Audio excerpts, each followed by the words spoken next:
monde et bienvenue dans ce cette quatrième partie du coin lecture spécial saga où on se penche sur les nouvelles de Sherlock Holmes et on se retrouve pour les deux derniers recueils, son dernier coup d'archer et les mémoires de Sherlock Holmes où malheureusement les bonnes enquêtes, les excellentes enquêtes sont plus l'exception que la règle, contrairement en tout cas au moins au retour de Sherlock Holmes et aux aventures de Sherlock Holmes. Son dernier coup d'archer commence avec Wisteria Lodge, qui est pour le coup une enquête que je qualifierais de vraiment mauvaise, dans le sens où, d'une part, il y a un fond de racisme tout le temps dans l'enquête, mais ça c'est voilà, c'est l'époque. D'autre part, parce que Sherlock Holmes se fait constamment doubler par un autre inspecteur, et je trouve ça super bizarre, l'inspecteur Baines. Et en plus, elle est très alambiquée, elle est trop longue. Bref, Wisteria Lodge, elle est... Alors qu'elle part bien, hein. Le postulat de base, c'est le client qui va voir Sherlock Holmes est hébergé quelque part et se réveille dans une maison vide. Mais pas fan de la façon dont c'est conduit. J'allais dire pas la meilleure, une des pires. Une des pires enquêtes de Sherlock Holmes. La nouvelle suivante, malheureusement, est meilleure, mais pas bien meilleure. Le cercle rouge. Ce qui m'a frappé dans cette nouvelle, c'est le prétexte, la faiblesse du prétexte pour lequel la cliente de Sherlock Holmes va le voir. Elle loge quelqu'un, cette personne ne lui a pas fait, ne s'est pas manifestée pendant 15 jours, et elle exige qu'elle lui laisse ses repas devant chez elle et d'avoir le journal tous les jours. Et la logeuse trouve ça bizarre, elle va voir Sherlock Holmes, il y a un problème avec la personne que je loge. Je trouve ça très faible comme prétexte. Et là encore, l'enquête est très bizarre et se conclut sur...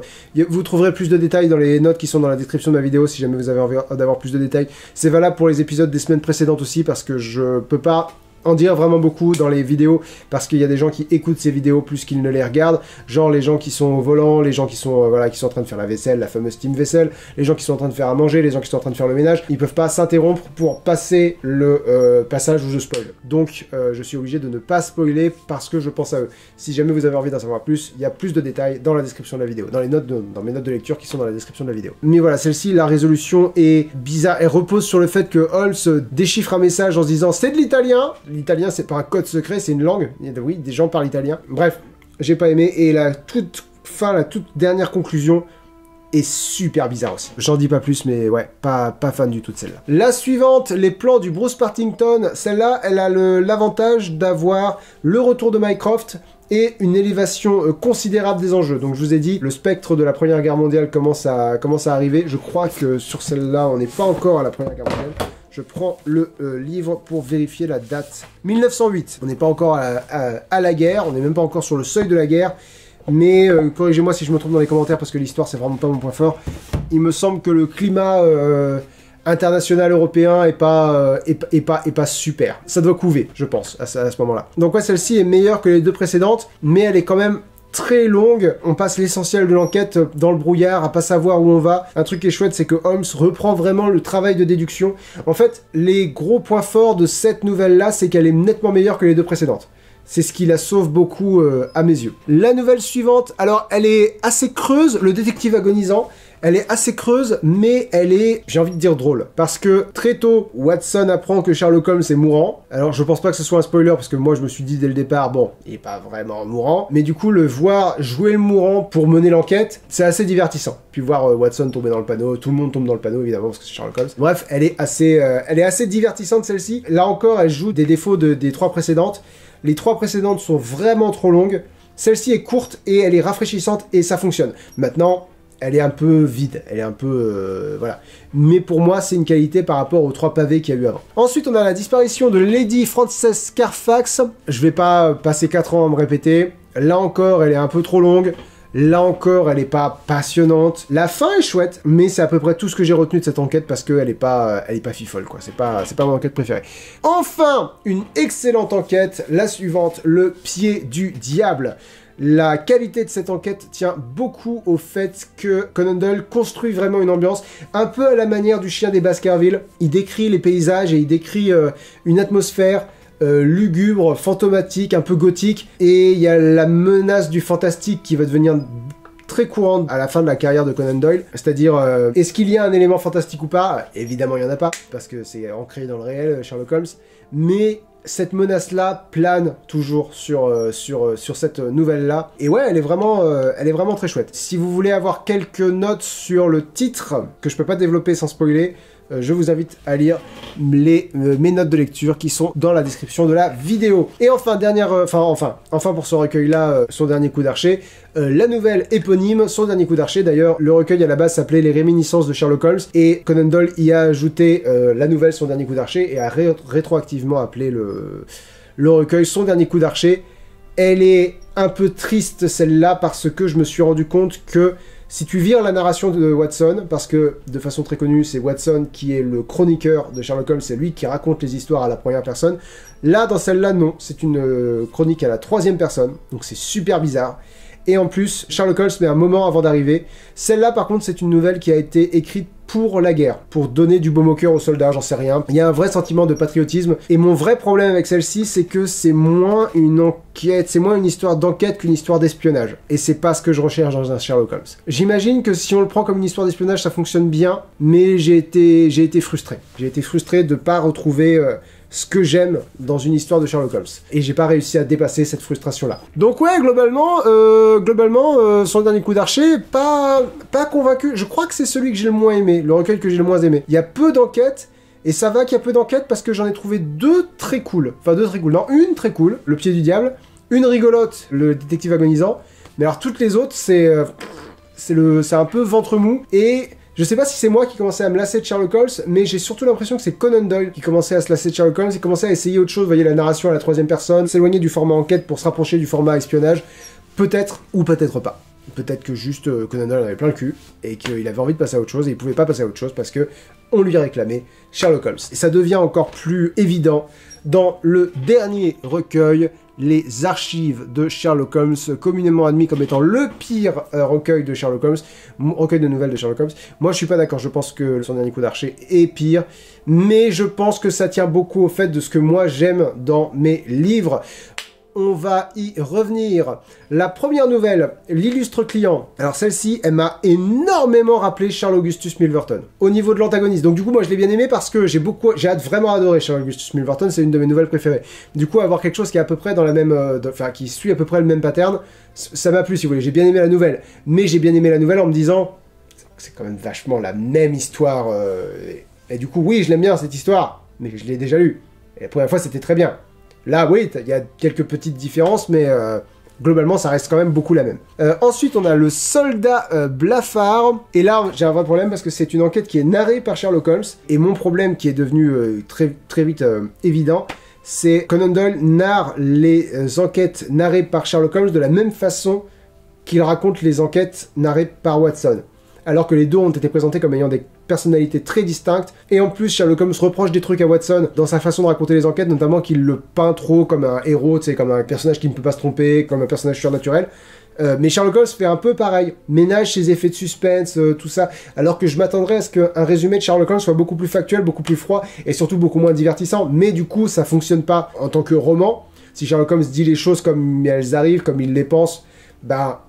il n'y a pas de suspense, il n'y a pas de... Enfin voilà, ça ne fonctionne pas. Mais c'est pour ça aussi que je pense qu'une histoire narrée par Sherlock Holmes ne fonctionne moins bien que cette très bonne idée qu'a eu Conan Doyle avec Une étude en rouge, faire raconter les histoires de Sherlock Holmes par Watson, par les yeux admiratifs de la personne qui l'aime le plus au monde sans doute. Cela étant dit, l'enquête en elle-même est assez chouette. Il y a un retournement de situation assez positif à la fin. Je crois que chronologiquement, dans le sens de sortie des nouvelles, c'est la toute dernière nouvelle de Sherlock Holmes, il me semble bien. On va vérifier ça très vite. C'est pas du tout la dernière, il y en a 4 après. C'est une des dernières. Elle est sortie en novembre 26, il y en a eu une en décembre 26, deux en janvier 27 et une dernière en février 1927. Et ouais, c'est rare les retournements de situation positifs dans les nouvelles de Sherlock Holmes. Généralement, soit le dénouement est positif, et s'il y a un retournement de situation, il va être négatif. Là, c'est un retournement de situation positif, et ça, c'est cool. La pierre de Mazarin, la nouvelle suivante, je suis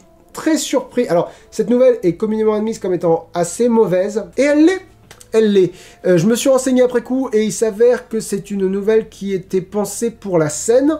Ça explique que tout se passe au 221B, Baker Street, donc l'appartement de Sherlock Holmes et Watson. Ça explique aussi, sans doute, pourquoi il y a assez peu de travail de déduction, et pourquoi les personnages, les antagonistes, sont aussi cons. C'est-à-dire qu'ils sont au 221B et ils parlent de leur plan. Et il y a aussi la reprise d'un autre motif, le motif d'un mannequin de Sherlock Holmes dissimulé et quelqu'un veut s'en prendre à lui pensant s'en prendre à Holmes. C'est un truc qu'on a déjà vu dans l'aventure de la maison vide. Bah, ça revient dans celui-là. Il y a beaucoup de redites et ouais, et la fin est bluffante d'amateurisme, j'ai envie de dire, de la part de Conan Doyle. C'est très bizarre. Elle est très bizarre celle-là. Elle est vraiment... C'est rare les enquêtes qui soient vraiment mauvaises et celle-là, je pense qu'elle l'est. Ensuite, les 3 pignons. Oh là là là là. Alors celle-ci, elle est très raciste. Beaucoup de stéréotypes de couleurs, beaucoup de discours simplistes un peu de la part de Conan Doyle. Genre à un moment donné, il menace une femme, une gouvernante asthmatique parce qu'elle écoute aux portes en lui disant à votre place, je ferai attention, les asthmatiques ça vit pas vieux. D'où Sherlock Holmes menace les gens comme ça devant tout le monde et c'est quoi cette menace? Bref, bizarre. Alors il y a une antagoniste intéressante, le personnage d'Isadora Klein, qui est intéressante, mais qui est intéressante dans une enquête qui n'a pas beaucoup de sens d'après moi. Pas fan de celle-là. J'ai beaucoup plus aimé la nouvelle suivante, le vampire du Sussex. Là encore, on retrouve la menace du fantastique, c'est-à-dire est-ce qu'il y a un vampire dans le Sussex? Ah, évidemment, il n'y en a pas. Et j'ai beaucoup aimé le fait de retrouver un peu, d'avoir un retour aux formes de Sherlock Holmes. C'est-à-dire qu'il fait une enquête, il déduit des trucs, et de ses déductions, il arrive à une conclusion qui est sombre, mais qui est ce qu'elle est. Enfin bref, vraiment beaucoup aimé celle-là. C'est une des dernières enquêtes de Sherlock Holmes que j'ai vraiment trouvé chouette de bout en bout. Une autre enquête de Sherlock Holmes que j'ai trouvé... Non, celle-ci, elle est pas chouette, elle est vraiment géniale. Les 3 Gary Deb, elle a les qualités de la Ligue des Rouquins, c'est-à-dire qu'elle commence drôle, elle commence avec une exposition un peu farfelue, elle devient très vite assez sombre, enfin pas très vite, elle devient... Enfin, en fait, pas vite dans le sens tôt, vite dans le sens soudain. Elle devient soudainement beaucoup plus grave qu'elle ne paraît, et ça c'est cool. Et surtout, c'est une des rares nouvelles de Sherlock Holmes où Sherlock Holmes fait preuve d'une vraie tendresse envers Watson. Et du coup, c'est un peu émouvant, si vous voulez, au bout de tant de temps passé avec ces personnages-là, de voir Sherlock Holmes enfin laisser tomber un peu le masque de froideur. Je vous dis pas ce qui se passe, je vous dis pas le contexte, mais il y a un moment donné, Sherlock Holmes, je vais pas dire prouve ses sentiments pour Watson, mais voilà, il les exprime. Et c'est assez émouvant. J'ai vraiment beaucoup aimé celle-là, les 3 Gary Deb. Nouvelle suivante, le pont de Thor. Ah, celle-ci, elle était très cool aussi. Et on dit c'est le pire recueil de Sherlock Holmes, mais même dans le pire recueil, il y a de très très bonnes enquêtes, et le pont de Thor en fait partie. Et là, pour le coup, c'est 100% lié à la résolution, donc je peux pas en dire beaucoup, mais la résolution est à la fois très ingénieuse, très sombre, et très pertinente. C'est-à-dire que tu le vois pas venir, et une fois que tu l'as, tu te dis waouh. Et c'est difficile parce que du coup, je peux pas vous en dire plus. La nouvelle sur... Alors celle-là, je vais avoir un avis minoritaire là-dessus. L'homme qui rampait, elle est souvent décriée comme étant vraiment naze, et je comprends pourquoi, mais moi je l'ai bien aimée. Et je sais que c'est entièrement lié au fait... c'est entièrement lié à ce que moi j'aime dans ce que je lis. Parce que la fin est vraiment tirée d'un comics des années 60 ou 50. C'est-à-dire l'âge d'argent des comics où les méchants étaient très hauts en couleur, très ridicules. Et je veux pas vous en dire plus. Là encore, si vous voulez en savoir plus, vous pouvez regarder mes notes de lecture dans la description de la vidéo. Mais la révélation de pourquoi le vieux monsieur a un comportement étrange... Parce que toute l'enquête baigne un peu dans le fantastique, là encore, on sent que c'était un truc... on sent qu'il a essayé de virer un peu dans le sensationnaliste à la fin, Conan Doyle. Toute l'enquête était baignée un peu là-dedans. La fin résout pas grand-chose. La fin reste un peu dans le fantastique. Je vous dis, on est vraiment dans l'origin story de super-héros ou de super-vilains. Je vous en dis pas plus, je vous laisse découvrir ça si jamais vous avez envie de le découvrir. La crinière du lion, l'enquête suivante, la pire enquête que j'ai lue d'après moi, parce que j'ai vu venir la fin dès le début. Il y a une description de ce qui s'est passé, moi je me dis, ok c'est ça, et je vois Sherlock Holmes ne même pas l'envisager, et je me dis, il doit y avoir une raison pour qu'il l'envisage pas.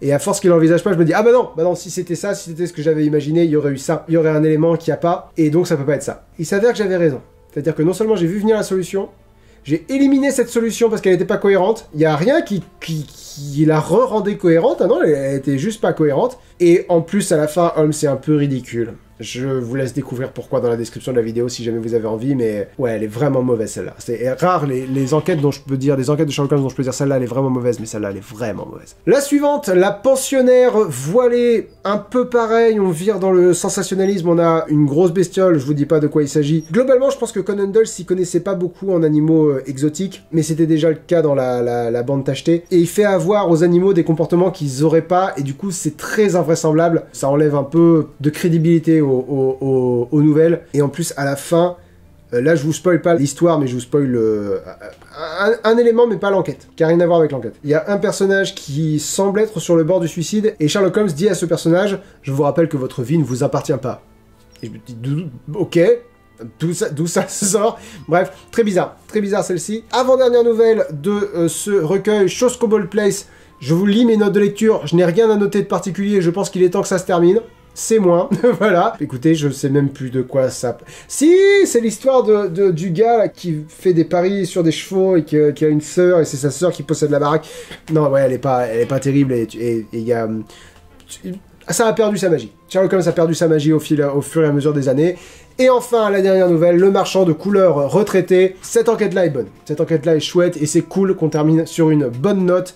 Mais globalement, ce recueil-là, c'est vrai. C'est pas tant qu'il est moyen, c'est vraiment qu'il oscille entre le très bon et le très mauvais. Et du coup, ouais, on est sur une fin de Sherlock Holmes un peu...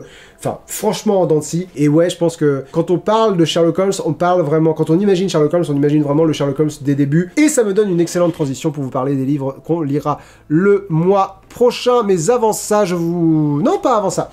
Je vais vous dire quel livre on lira la semaine prochaine, peut-être dans 15 jours, parce que je vous rappelle que mon emploi du temps peut être chahuté à cause de bébé. En l'occurrence, la semaine prochaine ou dans 15 jours, on finit le canon de Sherlock Holmes, puisque je vais lire les 3 romans que je n'ai pas encore lus du canon holmesien.